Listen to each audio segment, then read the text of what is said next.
Hello. I was about to go to bed. It's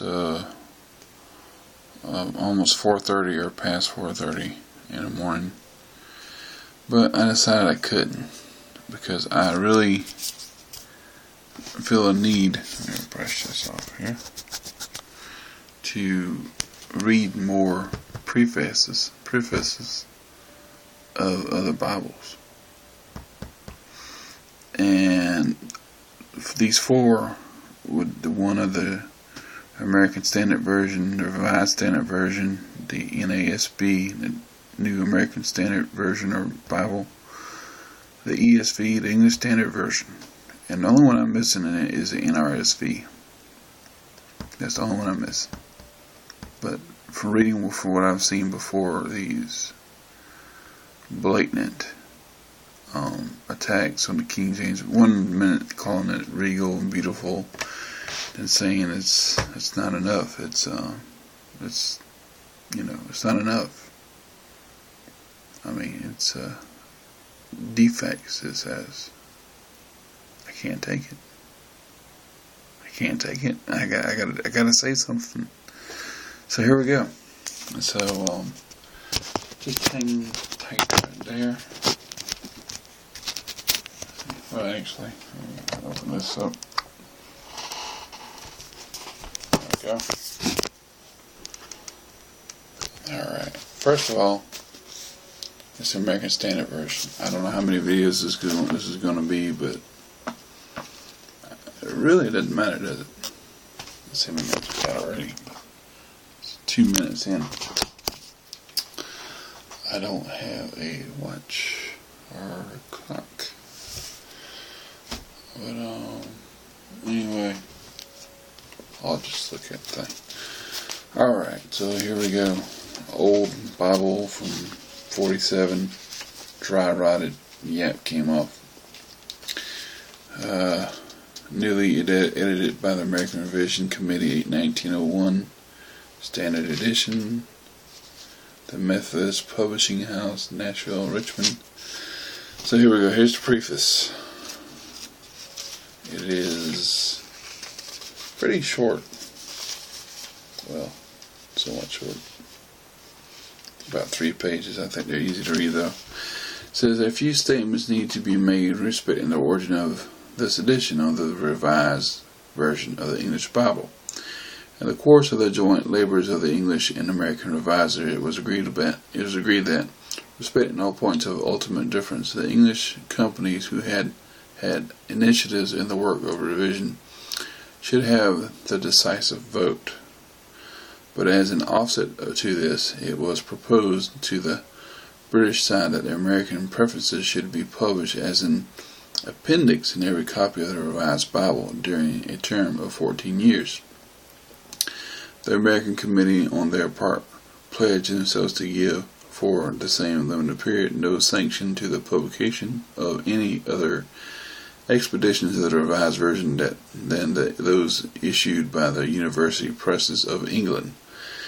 There still remained the possibility that the British revisers or the University Presses might eventually adopt in the English editions many or the most of the American prefaces. In the case, these should receive the approval of scholars and the general public. But soon after the close of their work in 1885, the English Revision Companies disbanded, and there has been no indication of an intention on the part of the presses to amalgamate the readings of the appendix, either wholly or in part, with the text of the English editions.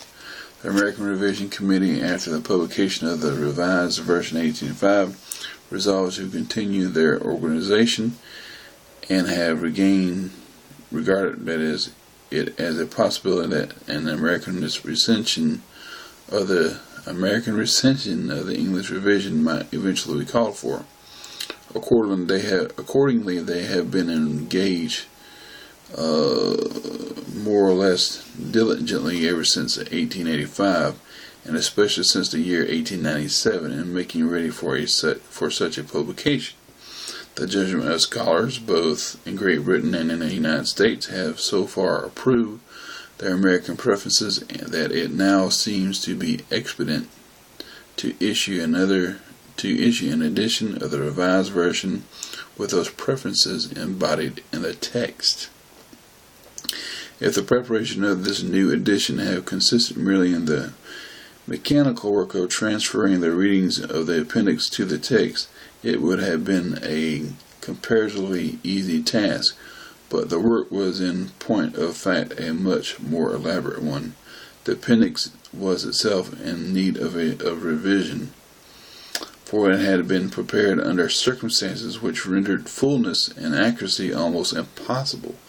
This work could of course not been taken in hand until the revision was concluded, and since it required a careful consideration of discussions and decisions extending over a period of many years, there was need of many months' time if the appendix was to be satisfactorily constructed, especially as it was thought desirable to reduce the number of recorded differences, and this required a drawing of a sharp line between the more and the less import. Manifestly, such a task would be one of no little difficulty at the best. But when the time came for it to be done, the university, turn a page. I would let my finger, but I want to get old books on. The university presses deemed that the impatient demand of the British public for the speedy publication of the revision must be respected. They insisted on a prompt transmission of the appendix, prepared under such pressure, that is, and in such haste. It was obviously inevitable that it should be marked by grave imperfections. How about that? And the correction of his errors and the supplementing of his defects has been a work of much time and labor. When the appendix was originally prepared, an effort was made to pave the way for eventual acceptance of the American prefaces on the part of the English presses, by reducing the number of the points of difference to the lowest limit, and thus leaving out much more of the larger part of the emendations which the revisers had previously, by a 2/3 vote, pronounced to be, in their opinion, of decided importance, and now issuing an American edition, the American revisers being entirely untrammeled by any connection with the British revisers and presses, have felt themselves to be free to go beyond the task of incorporating the appendix in the text, and are no longer restrained from introducing into the text a large number of those suppressed emendations. The remainder of this preface has a special reference to the Old Testament. Nothing needs to be said about the various particular proposals which are found in the appendix of the English Revised Version. It basically says ERV. But some remarks may be made concerning the general classes of changes therein specified, and also concerning those emendations in this edition which are additional to those prescribed in the appendix. 1. The change first proposed in the appendix, that which substitutes Jehovah for Lord and God, printed in small capitals, is one which will be welcome to many, because of the frequency and familiarity of the terms displaced. But the American revisers are careful to, after careful consideration, were brought to the unanimous conviction that a Jewish superstition which regarded the divine name as too sacred to be uttered ought no longer to dominate in the English or any other version of the Old Testament, as it fortunately does not in the numerous versions made by modern missionaries. This memorial name, explained in Exodus 3:14-15, is emphasized as such over and over in the original text of the Old Testament. It designates God as a personal God, as a covenant God, the God of revelation, the deliverer, the friend of his people, not merely the abstractly eternal one of many French translations, but the ever-living helper of those who are in trouble. This personal name, which is with wealth of sacred associations is now restored. Wow. It's now restored in the sacred text to which it has an unquestionable claim. The uniform substitution of Sheol for the grave, the pit, and hell in places where these terms have been retained by the English revision has little need of justification. The English revisers use Sheol 29 times out of the 64 in which it occurs in the original, that being King James Authorized Version. No good reason has been given for such a discrimination. If the new term can be fitly used at all, it is clear that it ought to be used uniformly. The use of who and that for which relating to persons, should commend itself to all as required by grammatical accuracy. The same remark applies to the substitution of R for B in indicative clauses, the omission of for before infinitives, and the change of an to a before h aspirated. The latter change was made in the English revision of the New Testament, but not in the Old, but not in that of the Old. Duh. Likewise, we have uniformly adopted a more modern spelling in place of the antiquated forms. Whatever. Let me see how many minutes I got on here.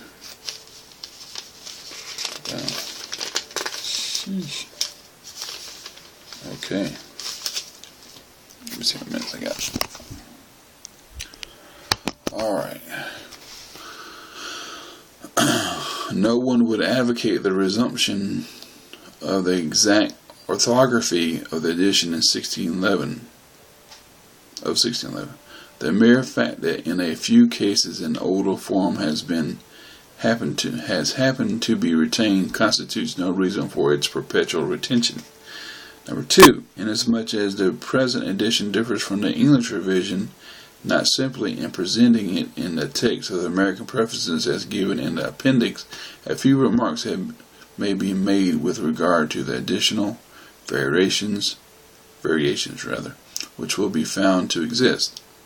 One, as has already been intimated, this edition embodies a very considerable number of renderings originally adopted by the American Old Testament Company at their second revision, and so by a 2/3 majority, but weighed with the appendix was prepared. These represent the deliberate preference of the American Company, but for reasons already assigned, they were not included in the appendix.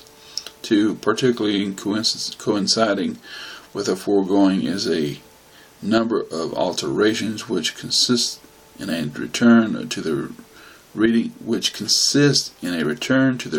of the Authorized Version. How about that?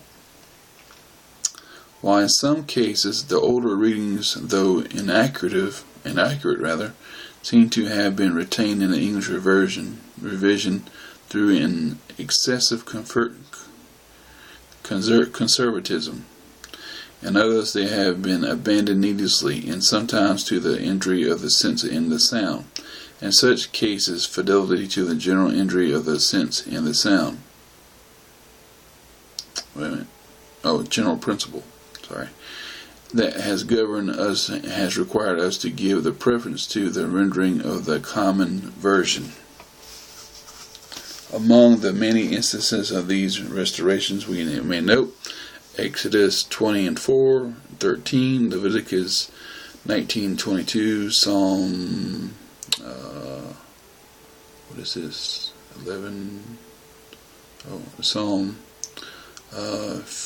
43, I think, and 1, Psalm 104:26, Psalm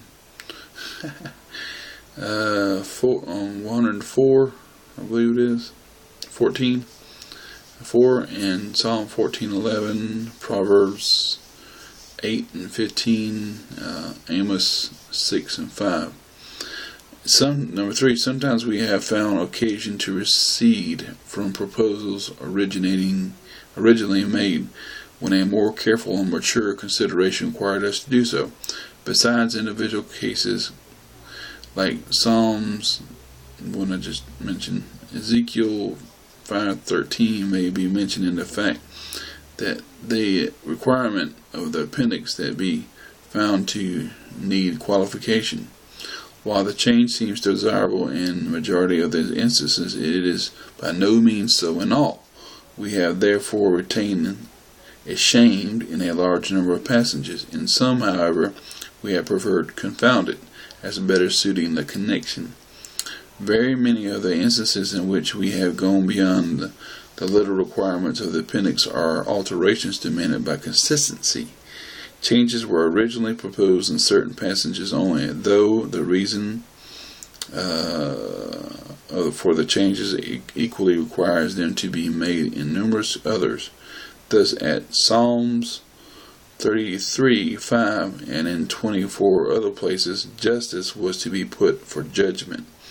But it is manifest that in a multitude of other passages there is equal need of the same alteration. We have accordingly undertaken to introduce it wherever the Hebrew word plainly has this abstract sense.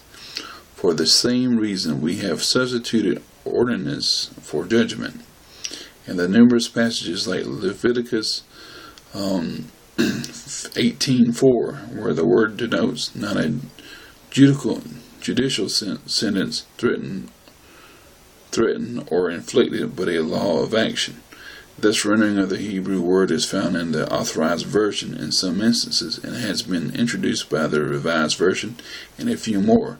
But since the English word judgment is common use never denotes a statute or command, it is manifestly desirable that ordinance should be used wherever the Hebrew word has this meaning. Similarly, the English revision in a few cases in the Old Testament appendix and in a few more put despoil or spoil, but the same reason which holds for those few is equally good for the numerous others in which this word occurs. The word spoil in an Authorized Version represents a great number of Hebrew words, some of which denote lay waste, ruin, destroy, rather than despoil, as spoil has nearly lost in popular use its original meaning and is liable to occasion misconception. We have replaced it by despoil, plunder, ravage, and other terms, each is best adapted to the connection. As we got. Okay. One more paragraph, and I'm going to turn it loose, and I'm going to make a part 2 to this. But I'm going to get it out. I got it. I just feel like I had to do it. I had to do it. I'm persuaded. I feel like the Lord's leading me to do it, and I'm going to do it. All 3 of these or 4 of these Bibles. And I'm getting NRSV one day and do the same thing with it. In other terms, each as best adapted to the connection. In like manner, we have carried out another alteration which was made to a limited extent by the English revisers. The distinction between the words stranger, strange, foreigner, foreign, and sojourner. These renderings correspond fairly well to 3 distinct Hebrew words. There is no good reason why the corresponding should not be made uniform throughout. Likewise, we have carried out consistently the substitution of falsehood, and other terms, or for vain or vanity, where the meaning or the original requires it. Here to a beginning was made by us in the appendix. Many others examples might be adduced. And that's the thing of it is, y'all. The Lord let all these words, especially in the King James, the Authorized Version, come into play because He wanted to use the English language to show, what these words means by using other words to define them. And what they're doing here, even though they went back to the Authorized Version, still, they still hang, they're trying to, basically just saying if you're intelligent, you can read it. If you're not, then you can't, or whatever. You're just trying to make it just I can't explain it. It's just frustrating, really, to tell you the truth. But anyway, we're going to do a part 2 to this. I'm going to do a part 2 to this in just a moment.